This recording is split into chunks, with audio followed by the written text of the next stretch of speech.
What are we talking about today? DJs, you need this video. If you have that roadie or you have that new guy that just doesn't know what to do and there's just not one instructional video out there, I'm here to help you today. Stay tuned. All right, let's talk about the real thing. Here's the problem. The problem is every time, and I don't know if it's just me, but every single time you hire a new guy, they don't know what to do. And then you gotta spend all that time explaining it to them.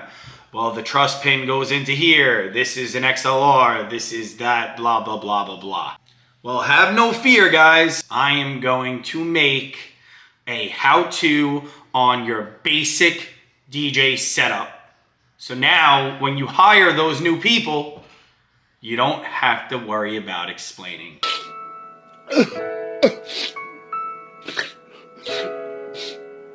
Thank God. I'm not gonna go over every single thing that's inside of here.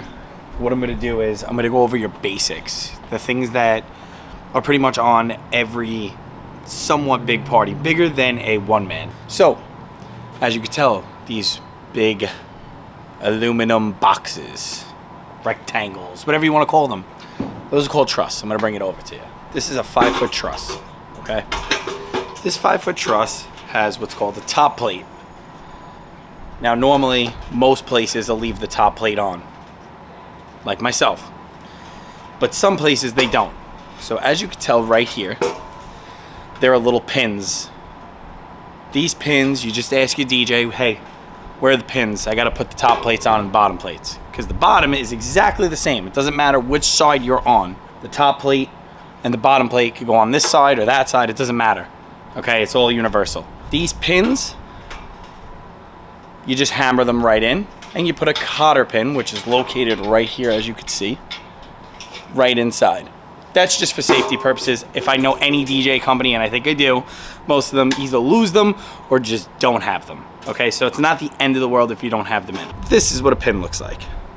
Okay, they have a little hole right here. That's where the cotter pin goes through. And they have a big fat base. You put them in the hole. Bang it in with a hammer. Nice and simple, right? It's not that simple. The reason why it's not that simple to just hammer them right in is because on this side right here, the outer side isn't a bigger hole. Okay, the inside has a smaller hole because obviously when you push it through, it's got to have some sort of tension to lock it in. Now here's a base plate. Okay, as you can tell right here, the base plate has a big hole. But these, they get loose, okay, which need to be tightened underneath with an Allen key right underneath the base plate. Let me see if I could show you. Right here. One side, if it's incorrectly, if it is in the plate correctly, it'll be the fatter opener, more opener, if that's a word, hole will be faced towards the outside because the fatter part of the pin has to catch towards the end. The inside is smaller. So, a lot of common mistakes and a lot of things that people try to do is they try to force, when it's not correct, they try to force the pin in, which then they get jammed. And now you're sitting there making more time, more effort to try to get the frickin' pin out because it's really stuck in there. So, if it's not banging in easily, check these. Make sure the fatter part of the circle is towards the outside, pointing towards the outside of the base plate. And then you're good to go. And as long as it'll align with the top of truss. That simple. And then you just pop it in. It literally just goes right in. Like that, bang them in, boom, boom, boom, and now you have truss set up. What we would do next as a roadie for somebody that is new to this, that doesn't really know what to do, the most logical sense would be is find out if that DJ has TVs or if he has moving heads, because he wouldn't bring these without either one of those. Most likely it's gonna be moving heads. I'm not gonna be going into TVs. I'm one guy today. I'm not gonna go crazy setting them up, and because TVs are pretty much self-explanatory, HDMI cord, boom, boom, boom, done. I grabbed a couple of moving heads. I'm only gonna take one out and just show you a demonstration. Now, like I said, this is just a demonstration. I know you are gonna say, well, where's it gotta go? And that's all gonna be based off of whatever job you're doing, however the venue is set up and everything like that. So I'm just gonna show you, if you're sitting around and don't really know what to do as a new roadie, or even as a DJ, maybe you are a DJ that just wants to get into this, and they're working with a company, they wanna impress the company, they wanna work with that company, well, at least you have a little bit of knowledge as to what you have to do. So now what I'm gonna show you is, most moving heads come in a pair in a case. It's usually 2 per case. Cases usually look something like this, okay? I'm gonna take a moving head out, and I'm just gonna place it on top. It's that simple. Okay, don't get crazy with the wires yet. You know, most of those companies are gonna know that you're brand new. I will explain 3 very important wires for this industry, but we're not there yet. So let's just take this out of the case. I'm gonna show you how it just sits right on top, nice and easy, and then we're gonna go from there. All right, so now we got the moving head out of the case. And now we're gonna put this right on here, just like that. Now, whichever way the truss is facing, we're gonna go with that screen right there. You see that little box? Right here is going to be facing towards the front. And the reason that that's going to be facing towards the front is because, one, the back of it's where all the wires go, but more importantly, this screen is going to tell you what DMX channel that the light is on. So you definitely want to know that when you're running a light show. I would say about 95 to almost 100% of DJ companies are running DMX. If not, run away, because it doesn't make sense why you'd be running moving heads on anything other than DMX. But when it's running on DMX, you're gonna flick through whatever channel it is that they tell you to put it on, and it's very simple to navigate. It just says up, down, depending on whatever light you have. You flip through it. If not, that may be a little too more advanced, but just place that moving head up there. This right here is a stretchy, really fun, comfortable kind of sheet. It's called a scrim. They are made to go over this. Not all companies have been using these, but it's always good to ask. The scrim, before you put the light on, I know I already skipped through it, but just put this on the truss, but don't pull it down. Just keep it scrunched up so that you could still work inside of the truss when you have to run the wires down, everything like that. But you want to put this over the truss first. So my apologies, I didn't do that first, but you want to put this over, scrunch, don't expand them. Okay, it's very simple. It's just like a sock. You put them right on and you're good to go. Ask your DJ if you're going to be putting up lights inside of the truss. If you have battery powered up lights, I use V-Show because Chauvet and American DJ. I'm sorry, but I'm not spending $6,000 on a case for 10 of them. So I work with V-Show. They work just as good, and they're probably a quarter of the price. These V-Show lights are battery powered. So once you, as you can tell, there's no wires, there's nothing. You literally can just place them through here.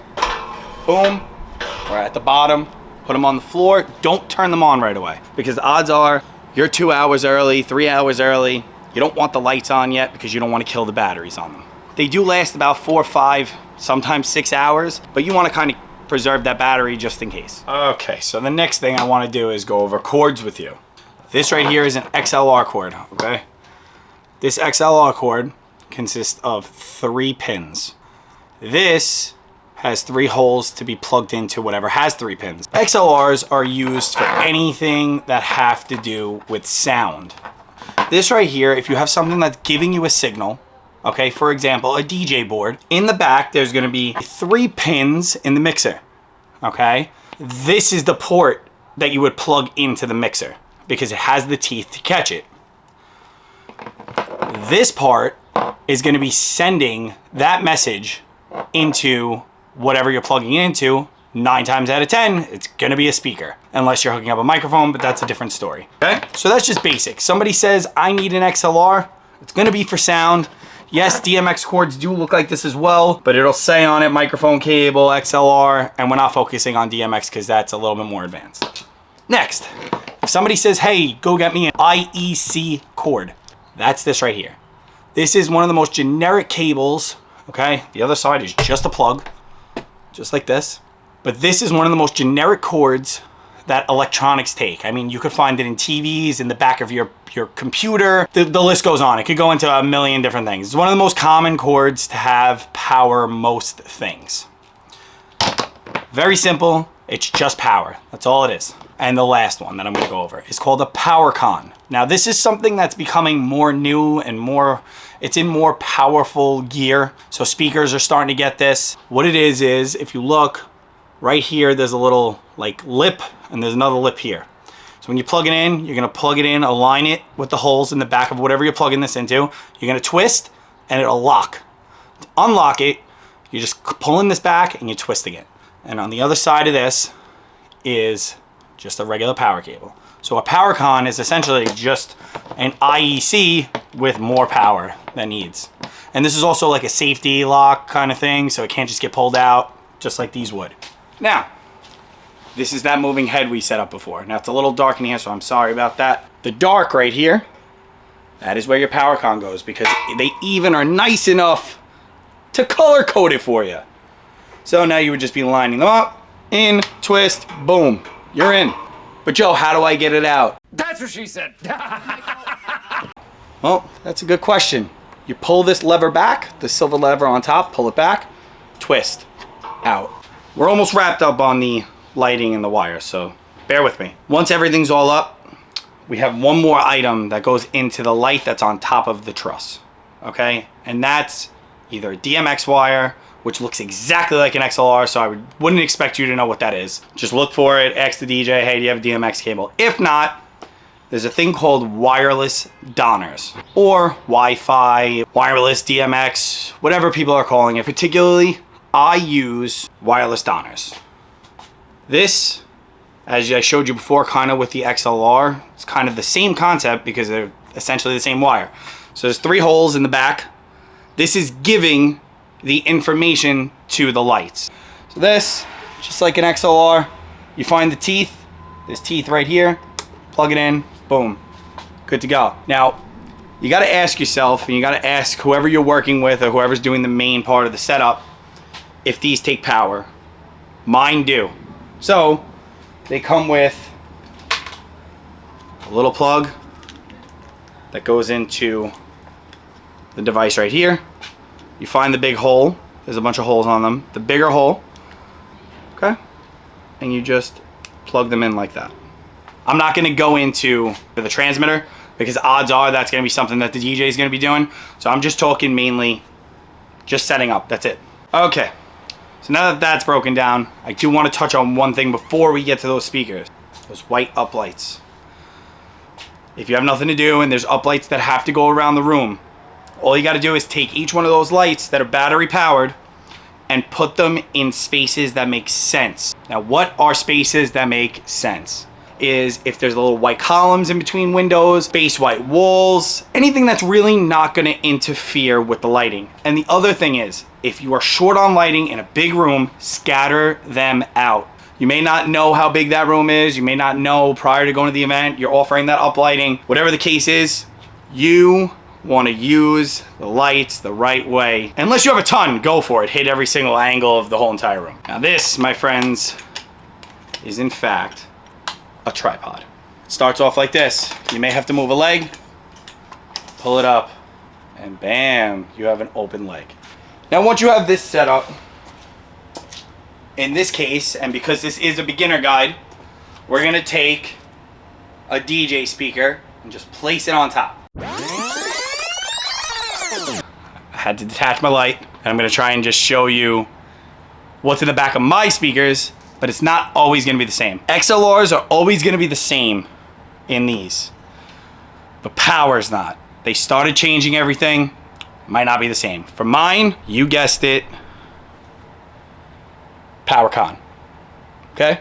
Now, if you're wondering what this white one is, it's just so you could take another Powercon cable that doesn't have, you know what, forget it. It's just gonna get too confusing. What did he say? And just stick to blue.